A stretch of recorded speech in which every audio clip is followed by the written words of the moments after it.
बिस्मिल्लाहिर्रहमानिर्रहीम। अस्सलाम वालेकुम। आज हम क्वेश्चन नंबर 19 में इंस्ट्रक्शन सेट के बारे में पढ़ेंगे कि बेसिकली इंस्ट्रक्शन सेट होता क्या है और डिफरेंट टाइप्स की कौन सी इंस्ट्रक्शन हैं जो कि एग्जीक्यूट होती हैं बाय दी सीपीयू। तो इंस्ट्रक्शन सेट बेसिकली है क्या? A set of all instruction data CPU can execute. Instruction का वो सेट जो कि सीपीयू एग्जीक्यूट कर सकता है उसे इंस्ट्रक्शन सेट कहते हैं। ठीक है। इसके अलावा जो है मुख्तलिफ किस्म के सीपीयू जो है मुख्तलिफ तरह के इंस्ट्रक्शन सेट रखते हैं। आमतौर पर जो है सीपीयू 80 to 120 इंस्ट्रक्शंस को जो है टाइप की इंस्ट्रक्शन को एग्जीक्यूट कर सकता है। तो अब हम देखते हैं कि डिफरेंट टाइप्स की इंस्ट्रक्शन बेसिकली होती कौन सी हैं। तो इंस्ट्रक्शन सेट जो है 4 टाइप्स की इंस्ट्रक्शन पर मुश्तमिल हो सकता है। डाटा ट्रांसफ़र इंस्ट्रक्शंस पर, अरिथमेटिक एंड लॉजिकल इंस्ट्रक्शन पर, आईओ इंस्ट्रक्शंस पर, कंट्रोल ट्रांसफ़र इंस्ट्रक्शंस पर। तो डाटा ट्रांसफ़र इंस्ट्रक्शंस कौन सी होती हैं? The instructions use to transfer data from one unit of computer to another during program execution. वो वाली इंस्ट्रक्शन जो कि डाटा को ट्रांसफ़र करने के लिए यूज़ होंगी कंप्यूटर के एक यूनिट से दूसरे यूनिट की तरफ प्रोग्राम एग्जीक्यूशन के दौरान, वो कहलाएंगी data transfer instruction. All CPU provide different instruction for the transfer of data. तमाम सीपीयू जो है प्रोवाइड करते हैं data transfer instruction data transfer करने के लिए। और अरिथमेटिक एंड लॉजिकल इंस्ट्रक्शंस होती हैं वो इंस्ट्रक्शन जो कि अरिथमेटिक ऑपरेशंस डाटा पर परफॉर्म करने के लिए यूज़ होंगी, उन्हें हम अरिथमेटिक इंस्ट्रक्शंस बोलेंगे। अरिथमेटिक ऑपरेशंस का मैंने आपको पहले भी बताया था कि इनमें एडिशन, सब्ट्रैक्शन, मल्टीप्लिकेशन और डिवीजन शामिल होते हैं। और वो इंस्ट्रक्शंस जो कि लॉजिकल ऑपरेशन परफॉर्म करने के लिए यूज़ होंगी डाटा पर, वो लॉजिकल इंस्ट्रक्शन कहलाएंगी। ठीक है।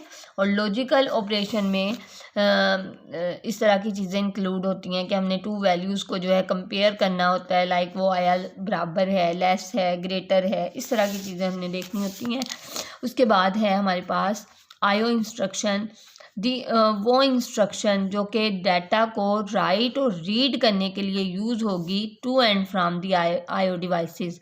टू का क्या मतलब है कि आईओ डिवाइसेस पर राइट करने के लिए और फ्राम आईओ डिवाइसेस से रीड करने के लिए are called IO instruction. Like जब हमने डाटा को रीड करना है, हमें कोई इनपुट चाहिए तो हम कीबोर्ड से या माउस के थ्रू इनपुट लेते हैं, वो डाटा रीड करना कहला रहा है। और जब हम आउटपुट डिवाइसेस के ऊपर राइट करते हैं, मीन जब हमारा डाटा सारा प्रोसेस हो गया, प्रोसेस होने के बाद जब रिज़ल्ट आ रहा है तो रिज़ल्ट जो मॉनिटर पर शो हो रहा है या वो रिज़ल्ट जो हम प्रिंटर से ले रहे हैं वो हमारा डाटा राइट हो रहा है आईओ डिवाइसेस पर। IO devices are also known as peripheral devices. IO devices को पेरिफेरल डिवाइसेस भी कहते हैं। पेरिफेरल डिवाइसेस का भी मैंने आपको बताया था। इनपुट आउटपुट डिवाइसेस में चूँकि हमारे पास सारे डिवाइस आ जाते हैं, like keyboard, mouse, monitor, printer, disks, ये सारे हमारे इनपुट आउटपुट डिवाइसेस हैं।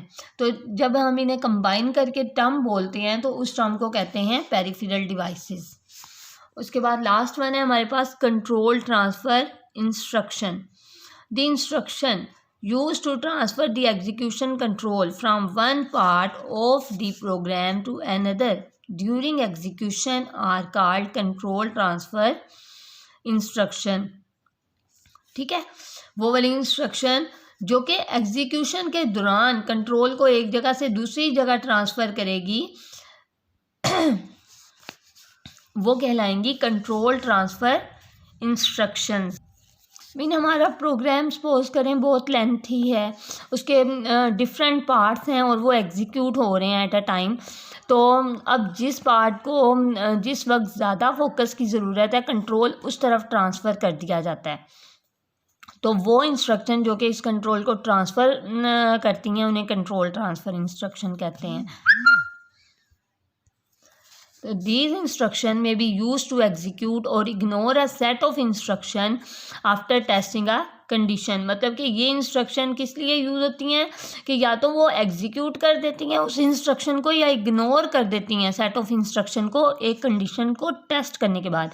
मीन अगर कंडीशन टेस्ट होती है, अगर कंडीशन ठीक है तो वो इंस्ट्रक्शन को एग्जीक्यूट कर देगी, और अगर कंडीशन फॉल्स है तो वो उन इंस्ट्रक्शन को इग्नोर कर देगी। सपोज करें मैंने एक प्रोग्राम बनाया हुआ है जिसमें मैं कह रही हूँ कि अगर इस स्टूडेंट के मार्क्स, हमारे पास कंडीशन है, इस स्टूडेंट के मार्क्स 40% से अबव आएंगे तो ये पास है, अदरवाइज़ ये फेल है। ठीक है, हमने 2 कंडीशन लगा दी। तो जब मार्क्स आएंगे हम देखेंगे, अगर उसके मार्क्स 40% से अबव हुए तो हम पास वाली इंस्ट्रक्शन को एग्जीक्यूट कर देंगे, कंट्रोल पास वाली इंस्ट्रक्शन की तरफ ट्रांसफ़र कर देंगे, और अगर मार्क्स 40% से लेस हुए तो कंट्रोल पास वाली इंस्ट्रक्शन के पास नहीं जाएगा, कंट्रोल जो है फेल वाली इंस्ट्रक्शन के पास चला जाएगा। ठीक है।